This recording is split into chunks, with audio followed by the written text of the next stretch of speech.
Hey, ladies and gentlemen, welcome back to the channel. As always, it is Nick here, back with your daily crypto news and analysis. And today, we are going to be talking about Ripple and XRP, as well as the vast majority of crypto and finance.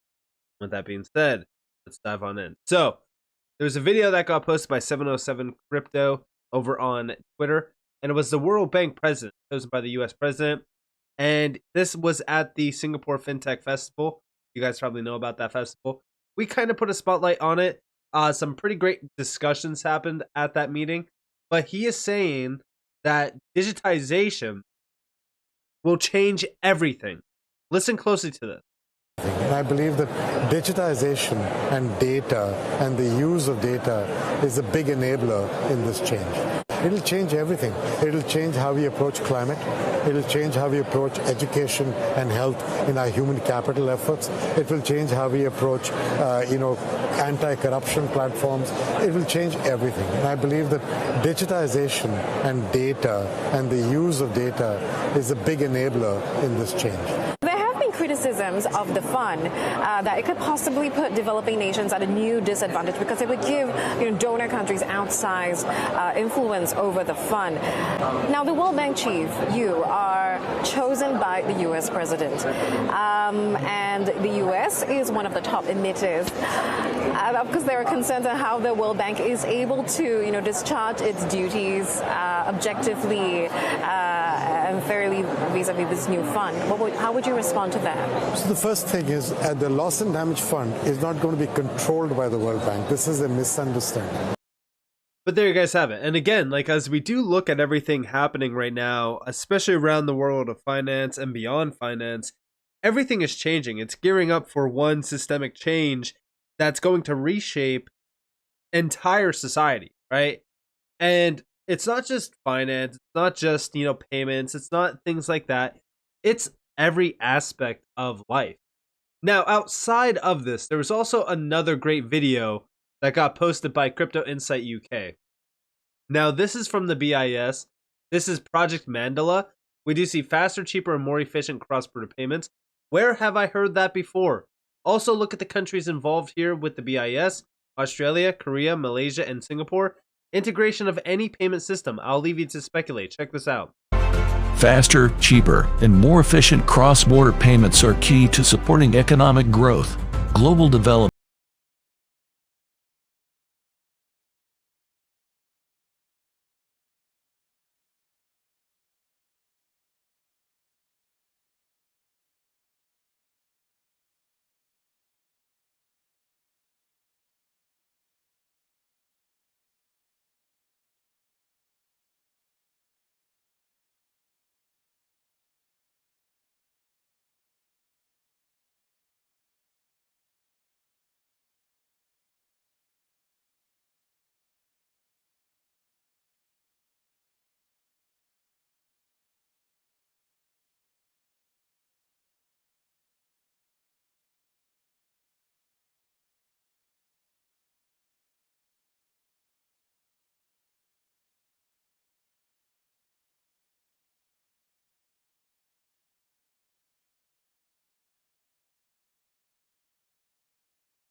And there you guys have it. And again, remember that, Ripple and a lot of these other major players around this space have already been in discussions with the BIS. One that really kind of comes to mind is Quant, but Ripple has been working with the BIS. We know this. Just recently, back in August, we know that they joined the BIS for the CPMI group, which is centered around cross-border payments. Things are happening very, very fast here, especially regarding the elites and these major organizations that makes this systemic changes, like of course the BIS. But beyond this, we also have over here from XRP Drops. Now, this is talking a little bit about Brooks Entwistle and some of the connections here. Ripple is a part of the inner circle. Singapore FinTech Festival 2023, Brooks Entwistle with Ravi Menon, the managing director of the Monetary Authority of Singapore, Brooks Entwistle, VP and MC APAC, and Mina at Ripple, of course. Also meaningful to catch up with MD Ravi Menon from the Monetary Authority of Singapore, with whom I served on his Capital Markets Committee when I first arrived in Singapore 12 years ago. Again, there's been a lot of these significant connections with significant players. For example, here you guys have Ripple Swell from 2018. You had Bill Clinton as a keynote speaker here, which other crypto companies can boast this. Nobody. Ripple has worked with government, is deeply connected to system-relevant people, and publishes new fundamental collaborations with states month after month. It doesn't get any bigger than that. Or with the words of Chad Steingraber, who is an expert in formulating facts pointedly, you don't need to understand the actual technology, but you do need to realize that, it's working with governments globally to digitize finance. It doesn't get any bigger than that.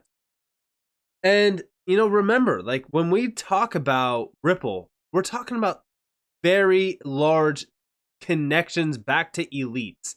Again, you could look at this as a bearish thing, or you could look at for the fact that, for the first time, we get to be a part of the inner circle.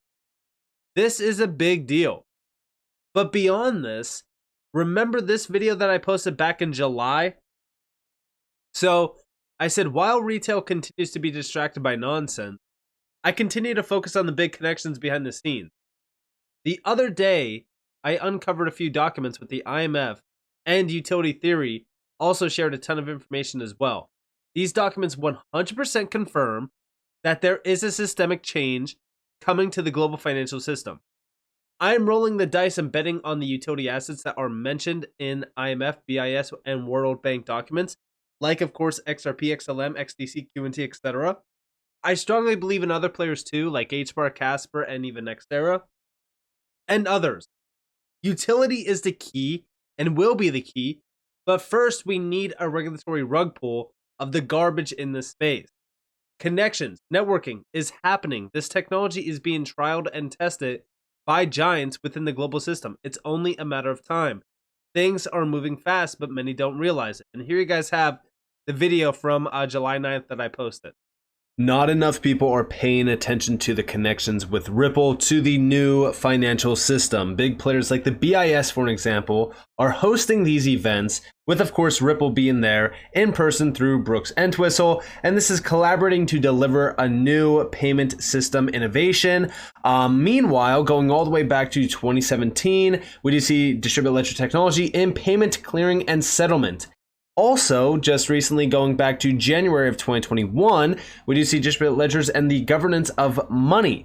And then just recently this year, April 19th, the BIS, the Bank of England, concluded DLT settlements pilot. This is synchronization between its real-time gross settlement system with also another RTGS system. And then also recently, June 16th, the BIS, the Bank of England, complete CBDC trial using blockchain. This is through Quant Overledger technology. Of course, with Quant Overledger technology, we do have a lot of exposure to Bitcoin, Ethereum, Hyperledger Basu, XRP, Polygon, Polkadot, XDC, Hyperledger Fabric, Avalanche. And also, by the way, pay attention to Hyperledger Fabric and Hyperledger Basu, because that's where you see connections to Hedera, Casper, and so many other blockchain technologies and DLTs. As we do look at this, Quant is at the center point, connecting the BIS, the Bank of England, all of these major central banks and institutions to these types of technologies. It is crucial to pay attention to. Also, mind you, Bank of England with this CBDC trial is all through synchronization of two central bank digital currencies. Mind you, going all the way back to July of 2017, we know that Ripple collaborated with the Bank of England on a proof of concept to achieve synchronization between two different currencies across two different real-time gross settlement systems linked using Ripple's Connect and the Interledger protocol. Whether it be ILP or whether it be quant, it does not matter. We know that synchronization has already been achieved. Ripple has already been a part of a proof of concept. I'm not saying that this is 100% going to be Ripple utilized or anything like that. I'm just saying that as we look at the major entities like the BIS, the Bank of England, the IMF, all of these organizations that are spearheading the move towards the new financial system are 100% confirming the move being made here. And I even outlined this over on Twitter as well with this new IMF document. If you guys do want to go check this out, I will link it at the bottom of this tweet. As we look at what's happening, I even said over here that the best part about these documents isn't necessarily the connections to any particular assets or projects, but the confirmation of the disruption behind them and what is actually happening around the IMS, the International Monetary System, through these technologies and these currencies. So with that being said, thank you guys for watching. Thank you guys for listening. If you guys did enjoy, definitely hit me up on Twitter with a follow and go over to YouTube and subscribe to my channel. Thank you. So there you guys have it. And again, like, you know, when we were talking about this back then, yeah, it was all connections back to Brooks Entwistle. This is an individual that has been pioneering and really kind of building out a network of major connections with some very large players. And again, like as we look at Ripple, the connections are so clear.